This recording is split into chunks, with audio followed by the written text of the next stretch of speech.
Hi, my name is Eric Bjorn. I'm an author. I've written 10 books, which you can find by clicking the Linktree link in my bio, then heading over to Amazon. All 10 of my books are on the Amazon link, including Uber Nights.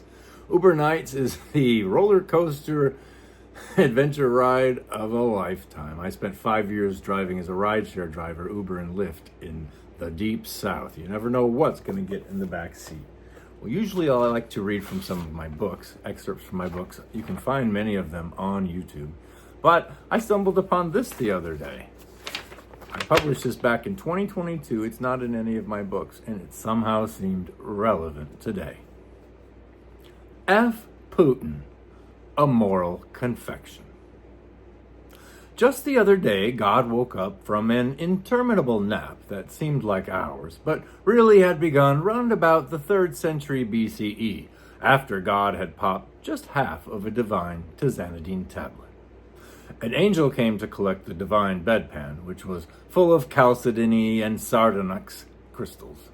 God asked the angel how things were going on earth. The angel scuttled out of the Holy of Holies bedchamber. Oh boy, better find Gabriel. By the time Gabriel received the news that the omnipresent one had awakened, it was a bit too late. A roar unlike a roar, more an infinite cacophony of pissed-offedness, tore the fabric of space-time, and even unspace untime. Those with spiritually discerning ears the universe over heard what sounded like, "What the?" in all mortal and immortal tongues. "Oh boy," said Gabriel, who booked a quick flight to a universe several dimensions over, and which was known for its lovely cabanas and tasty liqueurs. The reason God yelped such an almighty yelp was simple. Human beings who had been vested with a quasi-imago Dei via a very unique evolutionary blueprint, with opposable thumbs, significant brain cases, correctly angled larynxes for speech, bipedalism, and non-retracting certain male parts, etc., had all but wasted their anatomical and cerebral gifts on centuries of bloodthirsty war, greed, slavery, trafficking, lawn darts, and general ill will to their fellow humans, animals, and the earth itself. Not to mention the recent creations of key lime yogurt and alcoholic seltzer and the DC extended universe. Also, God had serious questions about narrative continuity in the Book of Boba Fett. At any rate, God decided not to waste anyone's time with a response. Nor shall this narrator waste any time in recounting it. With a snap of God's immortal, Michael-manicured fingers, all of humanity was relieved of its extraordinary gifts. And all of these wonderful characteristics were instead bestowed upon all cats and tree kangaroos.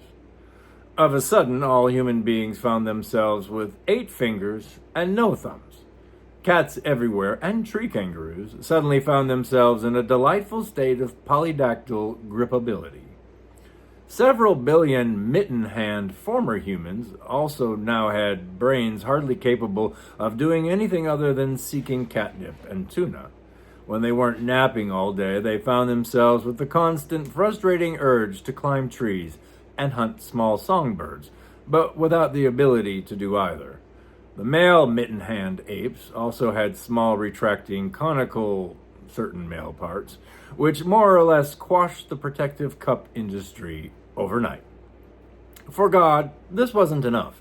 Humans, God decided, should no longer enjoy the ability to communicate via language. So God conferred upon all hand-mitten apes the ability only to communicate in monotone quacks. Ducks, by the way, really got off on this, as nothing sounds more stupid to a duck than a meaningless quack. It wasn't long before most mitten-hand apes died of starvation. Some were taken in as pets by super-sentient cats and tree kangaroos, but they were always very careful to keep their hand-mitten apes on short leashes. In short, God was pleased by these actions.